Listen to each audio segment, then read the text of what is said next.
Hello viewers, আশা করি সকলে ভালো আছেন। তো ভিউয়ার্স, আজকের এই ভিডিওতে আমি আপনাদেরকে বলবো অরসিকপ এলএস জুনিয়র যে সিরাপটি রয়েছে এই সিরাপটির বিষয়ে।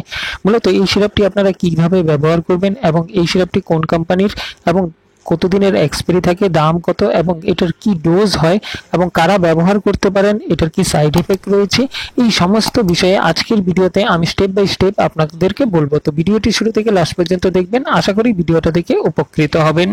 ভিউয়ার্স, এই মুহূর্তে আপনারা দেখতে পাচ্ছেন আমার হাতে কিন্তু অরসিকপ এলএস জুনিয়র যে সিরাপটি রয়েছে এই সিরাপটি আমার হাতে রয়েছে। প্রথমেই আমি আপনাদেরকে বলবো এটা যে কোম্পানি ম্যানুফ্যাকচারিং করে সেই কোম্পানিটির নাম হচ্ছে অরাশিয়ান বায়োটেক। খুব ভালো একটা কোম্পানি এবং এটাতে কিন্তু 60 ml একটা বোতল আসে এবং 60 ml বোতলের দাম রয়েছে 75 টাকা এবং এক্সপায়ারি যদি দেখেন মিনিমাম কিন্তু 2 বছরের এক্সপায়ারি থাকে। এবং এই সিরাপটাতে যে মলিকুলারটা দেওয়া রয়েছে সেটা হচ্ছে অ্যামরক্সল হাইড্রোক্লোরাইড, এখানে 15 mg দেওয়া রয়েছে, লিবোসালবুটামল দেওয়া রয়েছে 0.5 mg এবং গুয়াফেনিসিন দেওয়া রয়েছে এখানে 50 mg।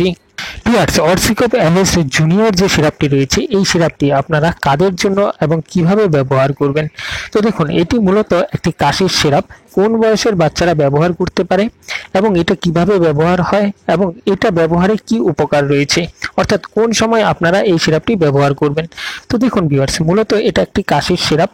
তো আপনার বাচ্চার কিংবা আপনি যদি প্র্যাকটিস করেন সেই ক্ষেত্রে কোনো বাচ্চার যদি সর্দি কাশি থাকে সেই ক্ষেত্রে আপনারা ব্যবহার করতে পারেন, অথবা কোনো বাচ্চার কাশির থেকে একদম অ্যাस्थমার লেভেলে পৌঁছে গেছে, অর্থাৎ শ্বাসকষ্ট হচ্ছে, প্রচণ্ড কাশি হচ্ছে, বুকে কফ জমে গেছে, কফ বের হচ্ছে না, সেই ক্ষেত্রে কিন্তু আপনারা এই সিরাপটি ব্যবহার করতে পারেন। এবং পাশাপাশি ভিউয়ার্স, আমি আপনাদেরকে বলবো 1 বছরের উপরে যে সমস্ত বাচ্চারা রয়েছে সেই সমস্ত বাচ্চাদের ক্ষেত্রে কিন্তু এই সিরাপটি ব্যবহার করা যাবে।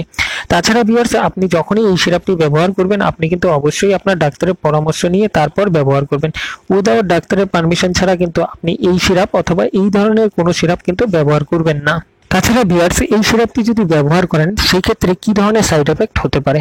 তো দেখুন, এই ধরনের সিরাপ যদি আপনি ব্যবহার করেন সেই ক্ষেত্রে আপনার বাচ্চার যে ধরনের সাইড এফেক্টগুলো হতে পারে তার মধ্যে বমি হতে পারে, অ্যালার্জি হতে পারে, অথবা শরীরে জ্বালা হতে পারে, অথবা হাত পা একটু কাঁপতে পারে। এই ধরনের কিছু সাইড এফেক্ট রয়েছে। যদি এই ধরনের কোনো সাইড এফেক্ট হয় সেই ক্ষেত্রে আপনি ডাক্তারের পরামর্শ নিয়ে নেবেন।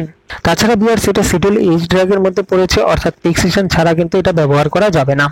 এবং এটা কিন্তু আপনারা সমস্ত কেমিস্ট কাউন্টারে ইজিলি পেয়ে যাবেন। কোনো কেমিস্টে যদি আপনারা এই সিরাপটি না পান সেই ক্ষেত্রে সেম প্রিপারেশনের অন্য মেডিসিন কিন্তু আপনারা ব্যবহার করতে পারেন। তাছাড়া ভিউয়ার্স, আপনারা যদি পূর্বে এই ধরনের কোনো সিরাপ ব্যবহার করে থাকেন সেই ক্ষেত্রে নিচে কমেন্ট বক্সে আমাকে অবশ্যই জানাবেন। তো ভিউয়ার্স, এই ছিল আজকে ছোট্ট একটা আপডেট আপনাদের জন্য। তো আশা করি এই ভিডিওটা আপনাদের ভালো লেগেছে। যদি ভিডিওটা ভালো লেগে থাকে এবং আপনাদের কাজে এসে থাকে সেক্ষেত্রে ভিডিওতে একটি লাইক এবং এই ভিডিওটি সবার সুবিধার্থে শেয়ার করবেন। তো থ্যাংক ইউ, দেখা হচ্ছে নতুন আরেকটি ভিডিওতে।